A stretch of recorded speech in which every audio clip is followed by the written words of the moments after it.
Casting the burden, impressing the subconscious. When man knows his own powers and the workings of his mind, his great desire is to find an easy and quick way to impress the subconscious with good, for simply an intellectual knowledge of the truth will not bring results. In my own case, I found the easiest way is in casting the burden. A metaphysician once explained it in this manner. He said, "The only thing which gives anything weight in nature is the law of gravitation, and if a boulder could be taken high above the planet, there would be no weight in that boulder." And that is what Jesus Christ meant when he said, "My yoke is easy and my burden is light."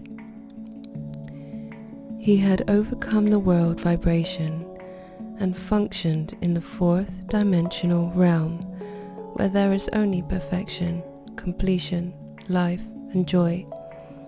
He said, "Come to me, all ye that labor and are heavy laden, and I will give you rest.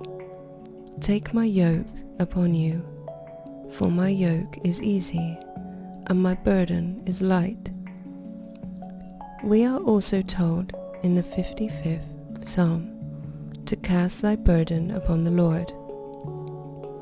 Many passages in the Bible state that the battle is God's, not man's, and that man is always to stand still and see the salvation of the Lord.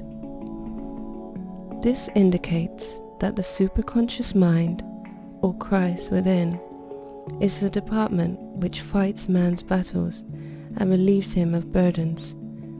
We see, therefore, that man violates law if he carries a burden, and a burden is an adverse thought or condition.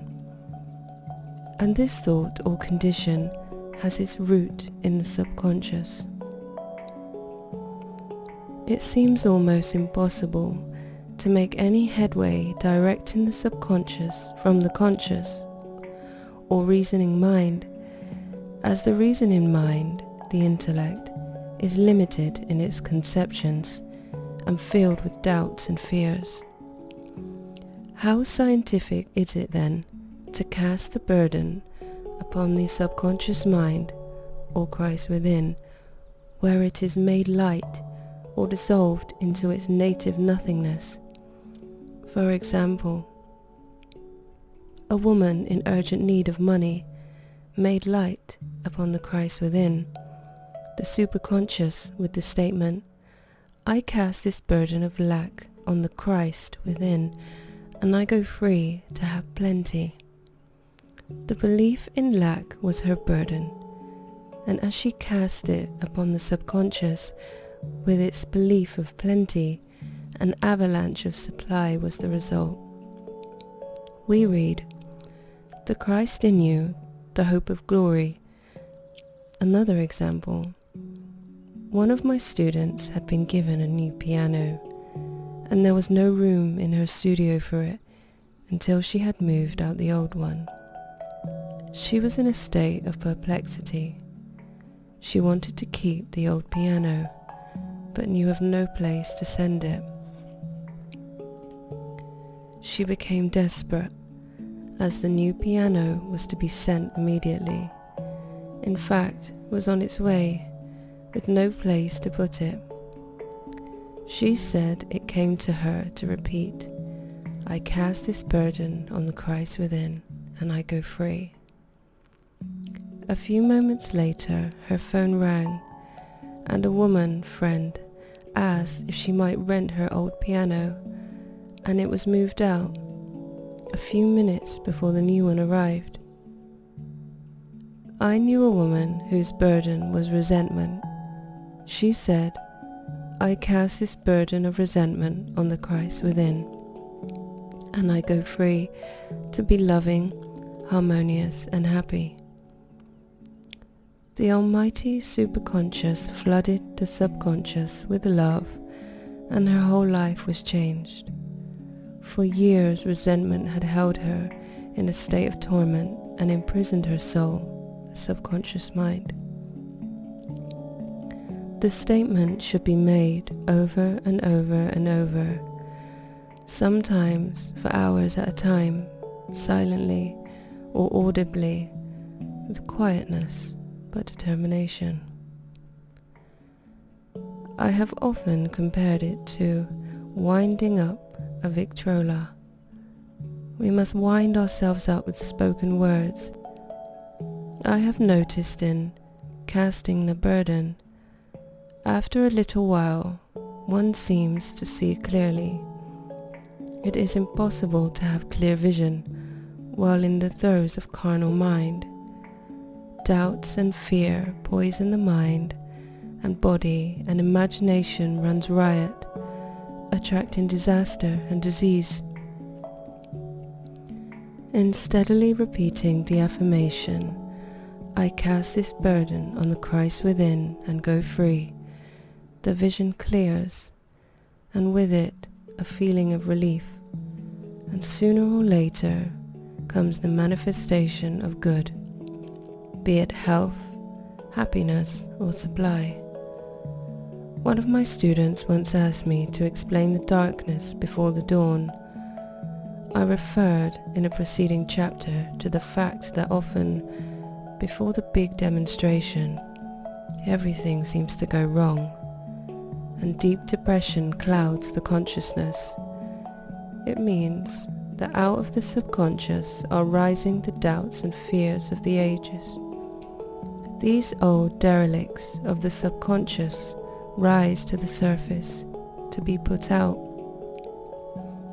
It is then that man should clap his cymbals, like Jehoshaphat, and give thanks that he is saved.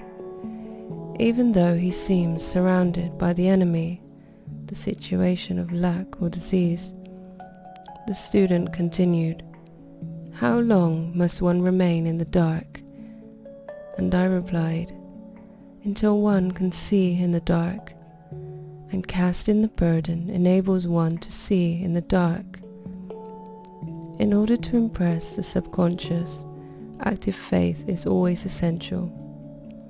Faith without works is dead. In these chapters, I have endeavored to bring out this point. Jesus Christ showed active faith when he commanded the multitude to sit down on the ground before he gave thanks for the loaves and the fishes. I will give another example showing how necessary this step is. In fact, active faith is the bridge over which man passes to his promised land. Through misunderstanding, a woman had been separated from her husband, whom she loved deeply. He refused all offers of reconciliation and would not communicate with her in any way. Coming into the knowledge of spiritual law, she denied the appearance of separation. She made this statement, "There is no separation in divine mind. Therefore, I cannot be separated from the love and companionship which are mine by divine right." She showed active faith by arranging a place for him at the table every day, thereby impressing the subconscious with a picture of his return. Over a year passed, but she never wavered, and one day he walked in. The subconscious is often impressed through music. Music has a fourth dimensional quality and releases the soul from imprisonment.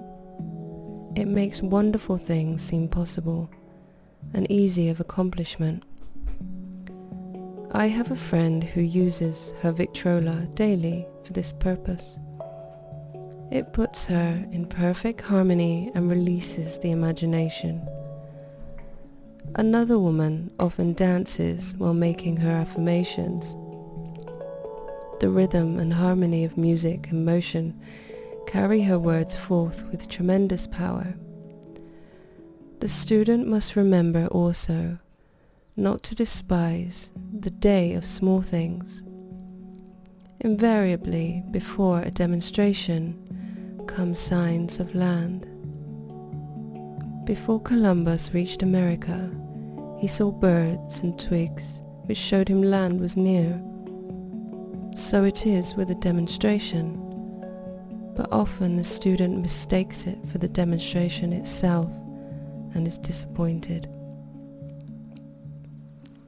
For example, a woman had spoken the word for a set of dishes. Not long afterwards, a friend gave her a dish which was old and cracked. She came to me and said, "Well, I asked for a set of dishes, and all I got was a cracked plate."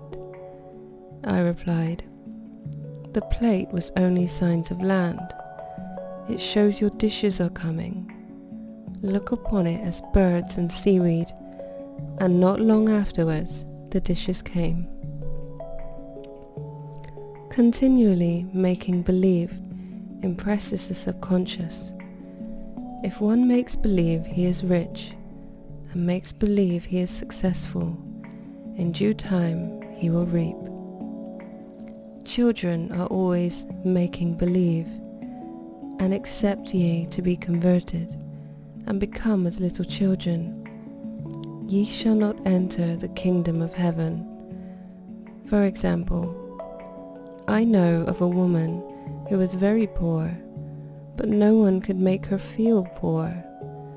She earned a small amount of money from rich friends, who constantly reminded her of her poverty, and to be careful and saving.